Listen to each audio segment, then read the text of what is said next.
Un cordial saludo para todos. En esta ocasión quería hablarles de lo que es la fonoaudiología en Colombia y haciendo una mirada detallada a la profesión. ¿Por qué? Porque normalmente cuando uno está en algún lugar y le preguntan ¿usted qué hace? Se dice, no, yo estudio fonoaudiología. O sea, ¿pero qué es fonoaudiología? Mucha gente no entiende ni alcanza a mirar más allá de lo que puede hacer un fonoaudiólogo. Simplemente dicen, no, usted trabaja con los oídos, usted trabaja con la voz. Pero la fonoaudiología es un universo mucho más amplio que quiero mostrarles en esta presentación. Entonces, primero que todo, vamos a hacer una definición de qué es la fonoaudiología. Y podemos decir que es la profesión encargada de estudiar la comunicación humana, sus desórdenes y sus alteraciones en todas las etapas de la vida, desde que nacemos hasta que estamos viejitos. Podemos nosotros intervenir a las personas que tengan algún problema de tipo comunicativo y no solo en ese nivel, sino que también evaluamos, diagnosticamos e intervenimos las alteraciones en el proceso de la deglución. La fonoaudiología en Colombia nace en el año 1966 y el programa fue creado por la Universidad Nacional de Colombia y la Escuela Colombiana de Rehabilitación, y actualmente la fonoaudiología está regida por la Ley 376 de 1997. No vamos a ahondar mucho en historia, ni dónde creció, ni cómo se llamó, porque lo que realmente nos interesa es saber qué es lo que hace un fonoaudiólogo actualmente en el país. Listo. Entonces, los escenarios fonoaudiológicos en los que puede trabajar el fonoaudiólogo es el escenario clínico, en el sector educativo, en el sector ocupacional también y en el de bienestar social. ¿Qué puede desarrollar el fonoaudiólogo en estos lugares? Puede tener un rol asistencial, puede ser un docente, puede trabajar también en investigación, a nivel administrativo también, asesoría y consejería y en programas de promoción y prevención. Las áreas de estudio de la fonoaudiología son las siguientes. La primera, que es la más importante, que es el lenguaje, que es la capacidad que tenemos los seres humanos para poder comunicarnos. Y dentro de eso encontramos varias áreas como la audición, el habla, la voz y por último, que esta parte que es relativamente nuevo en el quehacer fonoaudiológico, que es la deglución. Entonces, inicialmente quería mostrarles las dimensiones del lenguaje para que entiendan nosotros desde qué punto podemos intervenir y trabajar a nivel fonoaudiológico. Entonces, las dimensiones del lenguaje serían el nivel semántico, morfosintáctico, fonético-fonológico y el pragmático. A nivel semántico, nosotros encontramos todo lo que es contenido, o sea, la significación de las palabras en un contexto determinado. Entonces, por eso podemos otorgarle un valor a cada palabra en un contexto. A nivel morfosintáctico, encontramos toda la parte que es de la forma, o sea, cómo estructuramos nosotros una oración, un texto y cómo también ordenamos una palabra para que nos dé los sonidos adecuados para que esta palabra la podamos discriminar y la podamos entender.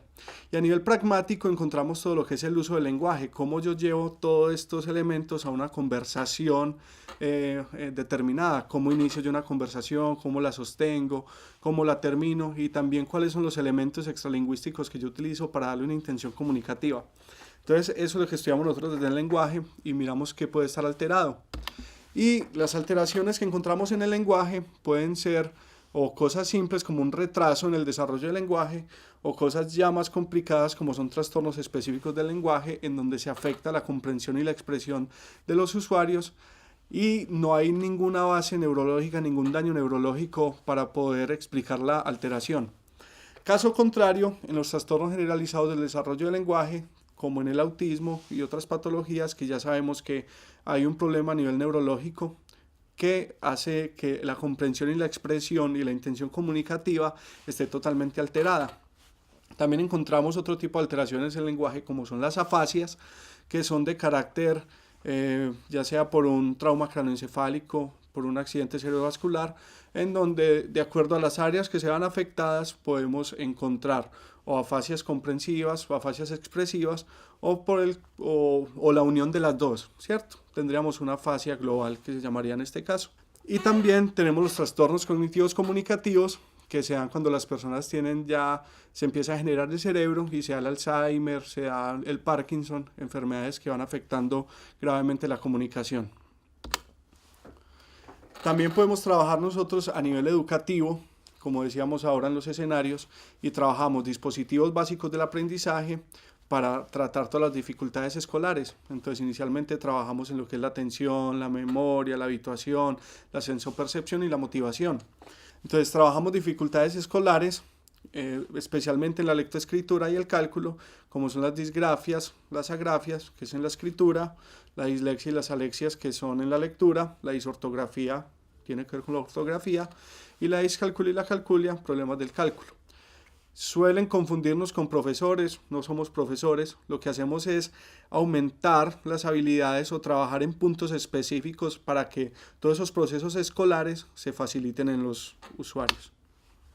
En la fonoaudiología, como la mayoría de gente piensa, también trabajamos con la audición y hacemos trabajo de promoción y prevención en salud auditiva. Hacemos también pruebas audiológicas básicas como son la audiometría, logodiometría y la imitancia acústica, y hacemos habilitación y rehabilitación de la audición. ¿Cómo así? La habilitación la hacemos cuando una persona es sorda, ¿cierto? Nunca ha tenido audición y se le pone algún dispositivo, sea un implante coclear o un audífono, y nosotros hacemos terapias auditivo-verbales para que la persona pueda detectar un sonido, que es lo más simple, hasta llegar a un proceso de comprensión del lenguaje. Y la rehabilitación son personas que han ido perdiendo la audición a lo largo de la vida o también la pierden por algún accidente o algún trauma en algún momento, y se le utilizan también diferentes ayudas auditivas para volver a tener este proceso auditivo. Encontramos alteraciones de la audición que inicialmente se consideran que son hipoacusias, que pueden ser conductivas, neurosensoriales o mixtas. De ahí partimos a ver cuál es la causa, cuál puede ser la etiología, y determinar si pueden ser presbiacusias, que son pérdidas por la edad, ¿cierto? Se va debilitando el nervio auditivo y vamos perdiendo frecuencias altas en la audición.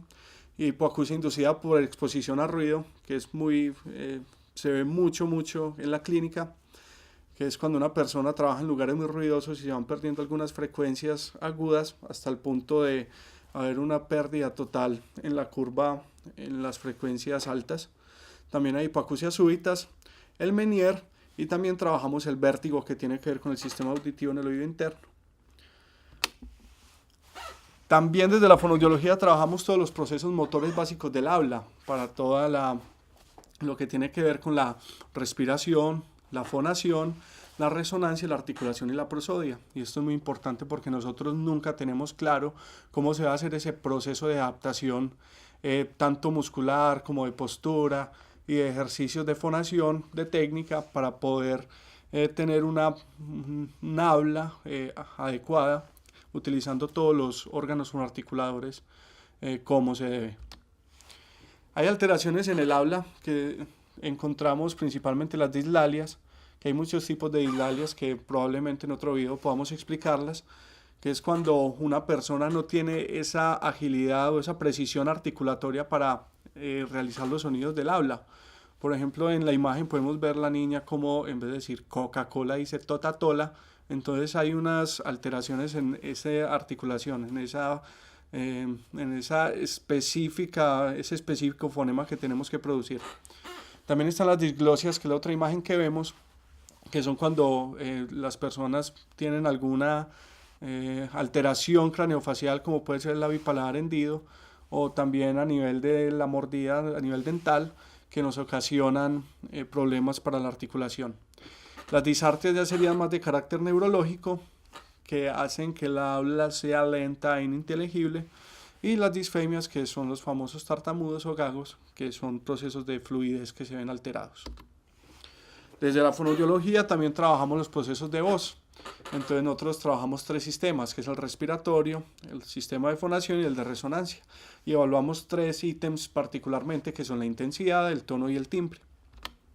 Y encontramos en las alteraciones de la voz las disfonías, que pueden ser funcionales o orgánicas.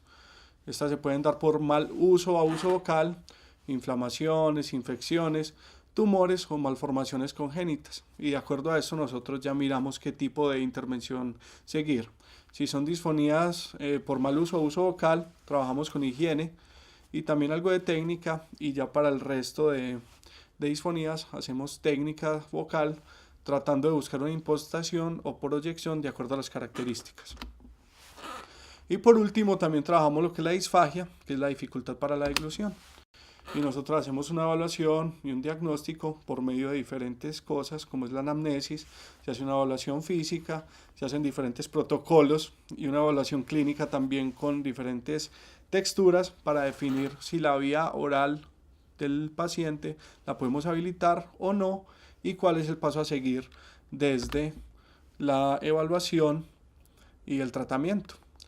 También tenemos diferentes pruebas objetivas para definir el tipo de disfagia y en qué lugar está ocurriendo por medio de la videofluoroscopia y la fibroscopia de la deglución.